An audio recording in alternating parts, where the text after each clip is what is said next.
BNP chairman Tarique রহমানের নেতৃত্বে সরকারের 1 মাস সীমাবদ্ধতা সত্ত্বেও প্রধানমন্ত্রীর অন্তত 28 থেকে 30টি পদক্ষেপকে অভূতপূর্ব বলছেন সংশ্লিষ্টরা। তারা জানান, নির্বাচনী ইশতেহার বাস্তবায়ন ও রাজনৈতিক সংস্কৃতি পরিবর্তনকে গুরুত্ব দিচ্ছেন সরকার প্রধান। বিস্তারিত সিফাত শাহরিয়ারের প্রতিবেদনে।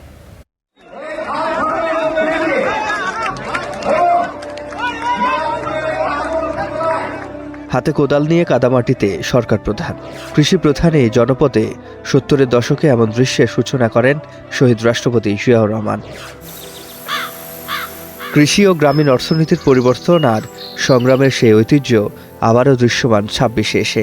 ইতিমধ্যে পানি সম্পদ মন্ত্রী বলছেন, শুধু খনন নয়, এবার দখলমুক্ত করা ও সংরক্ষণে জিরো টলারেন্স নীতি সরকারের। আমাদের টার্গেট হলো আগামী 5 বছরে 20,000 কিলোমিটার। কেউ যদি এখানে এসে সেই প্রভাব বিস্তার করতে চায়, তার কোনো সুযোগ নাই, কারণ গভর্নমেন্ট এখানে সম্পূর্ণ জিরো টলারেন্সে তার দায়িত্বর জায়গা থেকে সম্পূর্ণ কাজটা জনগণের জন্য করবে। এটা জনগণের জন্য।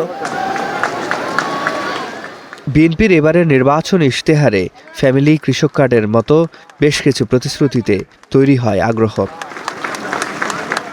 সে সঙ্গে ইমাম মুয়াজ্জিন সহ ধর্মীয় সেবকদের সম্মানী সরকারের 1 মাসেই প্রতিশ্রুতির বাস্তবায়ন শুরু হয় জনগণের ক্ষমতায়ন ও সামাজিক মর্যাদা বাড়বে বলে মনে করছেন প্রধানমন্ত্রীর উপদেষ্টা মাহাদি আমিন। এটি নজিরবিহীন যে একটা দল রাষ্ট্র পরিচালনার দায়িত্বে আসার পর 1 মাসের ভেতরে এতগুলো কাজ করতে পারেন। আমরা কখনো দেখিনি যে কোনো প্রধানমন্ত্রী নির্বাচনী ইশতেহারকে সামনে রেখে সেভাবেই কিন্তু একের পর এক আন্তঃমন্ত্রণালয় বৈঠক করছেন, নীতিমালায় যেখানে প্রয়োজন সেখানে আরও সহজতর করছেন, যার মূল উদ্দেশ্য জনবান্ধব এবং গণমুখীভাবে রাষ্ট্রটাকে পরিচালনা করা। প্রধানমন্ত্রীর এই উপদেষ্টার দাবি, শুধু ইশতেহার বাস্তবায়ন নয়, প্রথম মাসে রাজনৈতিক সংস্কৃতি বদলেরও উদ্যোগ নিয়েছে সরকার। তবে নির্বাচনী প্রতিশ্রুতির প্রতি দৃঢ় যে দায়বদ্ধতা রয়েছে সেটা অবশ্যই চলমান থাকবে। রাস্তা ব্লক করে দিয়ে শুধুমাত্র একটি নির্দিষ্ট বহরের জন্য উন্মুক্ত করে দেওয়া, ঘন্টার পর ঘন্টা মানুষ বসে থাকা, সেই সংস্কৃতি চিরতরে বন্ধ হয়ে যাবে বলে আমাদের প্রত্যাশা।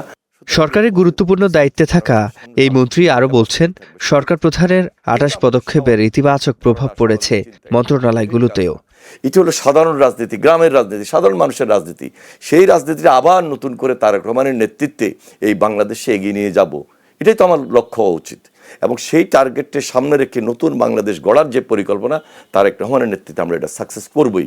নিজের অভিজ্ঞতা থেকে বলতে পারি, আমার সর্বোচ্চ চেষ্টা থাকবে আগামী 1 বৈশাখে কৃষক কার্ড দেয়া সহ 180 দিনের পূর্ণাঙ্গ পরিকল্পনা নিয়েছে সরকার। প্রকৃত উন্নয়ন বলতে যা বোঝায়, আইন শৃঙ্খলা বলতে যা বোঝায়। সিফাত শাহরিয়ার, স্টার নিউজ, ঢাকা।